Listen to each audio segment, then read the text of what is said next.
It was the night that should have changed everything. The night Arsenal were supposed to end 22 years of waiting, step onto the grandest stage in club football, and finally, lift the trophy that has eluded this great club for decades. Budapest was ready. The Puskás Arena was roaring. And for large parts of this match, Arsenal were magnificent. But football, as it always does, found a way to break our hearts. Paris Saint-Germain won.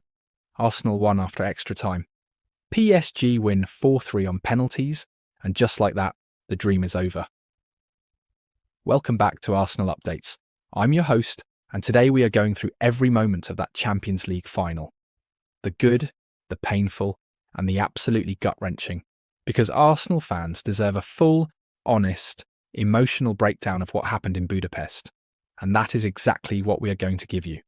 So, sit down, take a breath, and let's go through this together. Let's start at the very beginning, because the beginning was absolutely electric. 6 minutes. 6 minutes into a Champions League final, and Arsenal were ahead. Kai Havertz, the big German, the man who has grown into one of the most important players in this squad, smashed the ball home and sent every Arsenal fan in that stadium, and every Arsenal fan watching around the world, absolutely wild. Think about that for a second. Arsenal in a Champions League final. Arsenal taking the lead inside 6 minutes. The dream was alive. The dream was more than alive. It was screaming. And for long stretches of this match, Arsenal played with the kind of controlled, disciplined, Arteta ball excellence that has defined this entire season. The press was aggressive. The structure was solid. The conviction was there. You could see a team that believed. You could see a squad that had been built for moments exactly like this. This was not a team that stumbled into a Champions League final. This was not a team riding luck. Arsenal had earned the right to be there. And in those opening stages, they looked like they were going to prove it to the entire world. But this is PSG we are talking about. Luis Enrique's PSG, back-to-back Champions League winners.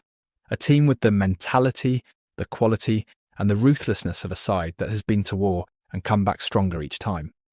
And on 65 minutes, the equaliser arrived.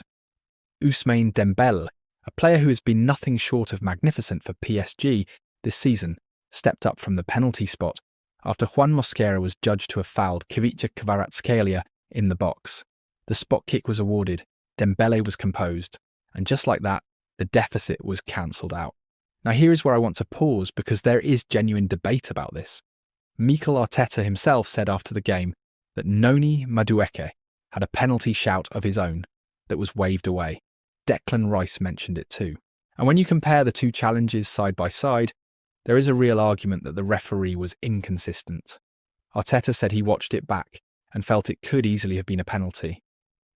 Rice pointed to a similar incident in their Leverkusen tie earlier in the tournament. I'm not here to blame the referee for the defeat. I'm not here to make excuses. But what I will say is that Arsenal deserved more consistency from the man in the middle on the biggest night of their season. That is not a complaint, and that is a fact. 1-1. Game on. Extra time awaited. 90 minutes became 120. And through those additional 30 minutes, both teams had moments. Both teams probed. Neither could find the winner. Arsenal had chances, they created openings. But the PSG goalkeeper Matvei Safonov, remarkably, did not have to make a single save in the penalty shootout. Think about that. The Arsenal penalties never troubled the keeper. They never even hit the target. That statistic alone tells you just how cruel this night was. But before we get to the penalties, let us acknowledge something important. Arsenal's possession in this final was just 24.7%. 24.7. That is the lowest possession figure by any team in a Champions League final since Opta began collecting data back in 2003. It is also the lowest Arsenal have had in any match under Arteta, where they had all 11 men on the pitch throughout the entire game. Now, some people will see that stat and use it as a stick to beat Arsenal with. They will say Arsenal were outplayed. They will say PSG were better on the night. And here is my response to that. Arsenal reached extra time with the score level. Arsenal created chances. Arsenal were organised, disciplined, and dangerous on the counter. Sometimes you do not control the ball. Sometimes you control the game in other ways. And for a large portion of this match, Arsenal were doing exactly that. A low possession number does not always mean you are being dominated. It means you chose a different approach. And against a PSG team of this quality, in a Champions League final, that is not a weakness. That is a tactical decision. And it very nearly worked. Then came the penalties. And this is the part that every Arsenal fan is going to be replaying in their heads for a long time. Eberechi Eze stepped up first for Arsenal. Now Eze, what a player, what a season. Without his goals, without his creativity, without his absolute brilliance in the Premier League, Arsenal do not win the title. That man is a hero of this club. But in this moment, he stopped, he stuttered, and he pulled his spot kick wide. The ball missed the target completely. Declan Rice was next. And Rice, what a leader. He buried it, low beyond Safonov. Cool as you like. That is the captain's mentality right there. Gabriel Martinelli scored a brilliant penalty. Top corner, the best penalty of the entire shootout. Clinical, composed, and full of conviction. But PSG kept converting. Gonzalo Ramos scored. Desire Doué scored. Achraf Hakimi slotted home. Lucas Beraldo fired into the bottom corner as David Raya dived early. And then it came down to Gabriel, the big Brazilian centre-back, a man who has been one of the most important defenders in English football for the past several seasons, a player who won the Premier League title with this club, a leader, a warrior. He stepped up, he ran up, and the ball soared over the crossbar and into the Budapest night sky. It was over. PSG 4, Arsenal 3 on penalties. Paris Saint-Germain are Champions League winners. Again, Arsenal are now officially the club that has played the most games in European Cup and Champions League history without ever lifting the trophy. 226 matches. And counting. That number stings. It really does. But here is what I want to say about it. History is not destiny. A record like that is not a ceiling. It is not proof that Arsenal cannot win this competition. It is simply proof that they have been in this competition, competing, for a long, long time. And the version of Arsenal that stepped out in Budapest is not the same version of Arsenal that struggled in Europe for years. This is a different team, a team built by a visionary manager, a team that has won the Premier League, a team that reached a Champions League final, a team that is still, by any reasonable measure, on the rise. Now let's talk about the reaction in the dressing room, because the words from Arsenal's players after the final were powerful and worth discussing. Declan Rice was asked about Gabriel and Eze missing their penalties. And listen to what he said. He said they were devastated. He said missing a penalty in a Champions League final is not nice. But then he said this. He said without them two this season, we would not have won the Premier League. It's cruel, but we take the positives. That is leadership. That is the character of this squad right there. In the worst moment of their season, the captain of this football club stood up and defended his teammates. He reminded the world that those two players were integral to everything Arsenal achieved this year. He refused to let one missed penalty define their season or their legacy. Rice also said this. He said since he came to the club it was a quarter-final, exit, then a semi-final, and now a final. He said they keep going. They keep staying positive. He said this is not going to define us. And he is absolutely right. Mikel Arteta spoke with real emotion after the final whistle.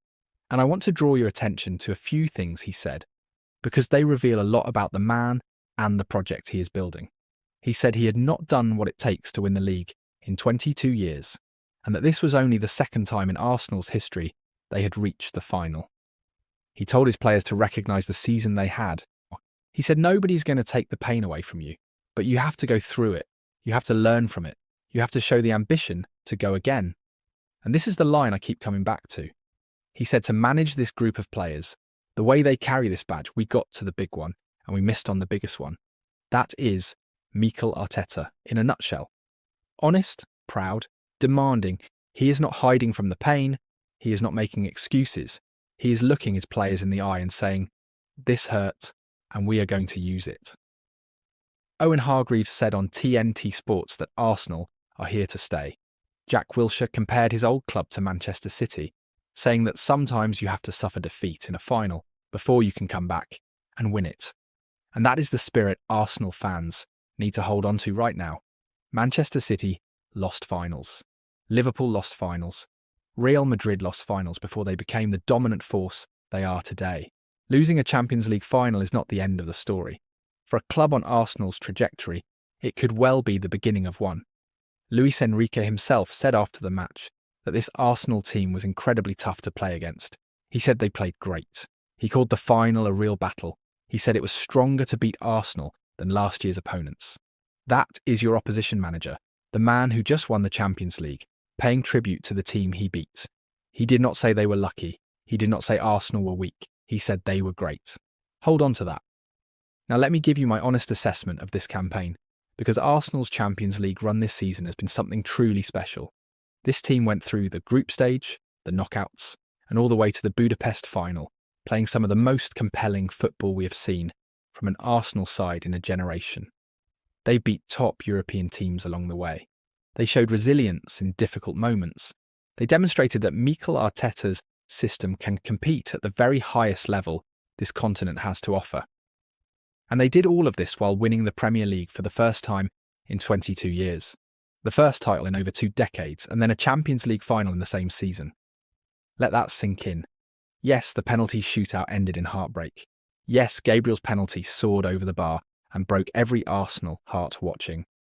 Yes, Easy's stuttered run-up and the ball going wide will haunt fans for a while. But this season, taken in its entirety, is one of the greatest in Arsenal's modern history. The Premier League title. The first league and European double tilt in the same campaign. In years. A squad that grew together, suffered together, and fought all the way to the end. And I want to say something directly to the Arsenal fans right now. Because I know how you are feeling. I know the Chelsea social media mockery stings. I know watching PSG lift that trophy for the second year running is painful. I know that Marquinhos raising the Champions League trophy into the Budapest sky is an image you would rather not have in your head. But consider this. 2 years ago, Arsenal were not even in the Champions League. A year before that, people were questioning whether the Arteta project was going in the right direction. And now, right now, in this moment, Arsenal have won the Premier League and reached a Champions League final in the same season. That is not a failure. That is a foundation. That is the beginning of something that this club has been building towards. And if this squad, with these players, with this manager can come back next season, with the hunger and the hurt and the lessons of Budapest in their hearts, then the next chapter of Arsenal's story is going to be something worth watching. Declan Rice said they will be back.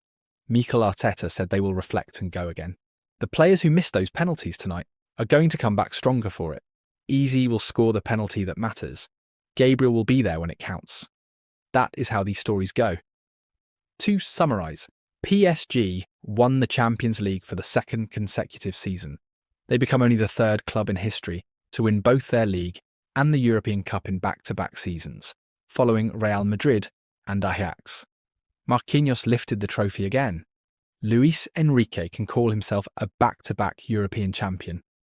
But Arsenal took them the full 120 minutes. Arsenal scored a goal inside 6 minutes of a Champions League final. Arsenal had the lead. Arsenal forced a penalty shootout against the best team on the continent. And they came within one converted penalty of forcing PSG into more misery. That is not a disgrace. That is Arsenal proving they belong. And the next time they come back for this trophy, the world will know they mean business. Thank you so much for watching Arsenal Updates. If you are feeling the pain tonight, you are not alone. Every Arsenal fan around the world is feeling it with you. But remember, this is only the second time in our history we have been in a Champions League final. And right now, for the first time in a very long time, a third appearance does not feel like a fantasy. It feels like a matter of when. Subscribe to Arsenal Updates if you have not already. Drop a comment below and let me know how you are feeling after tonight. Like this video and share it with every gunner you know. And we will see you in the next one. Up the Arsenal. Always.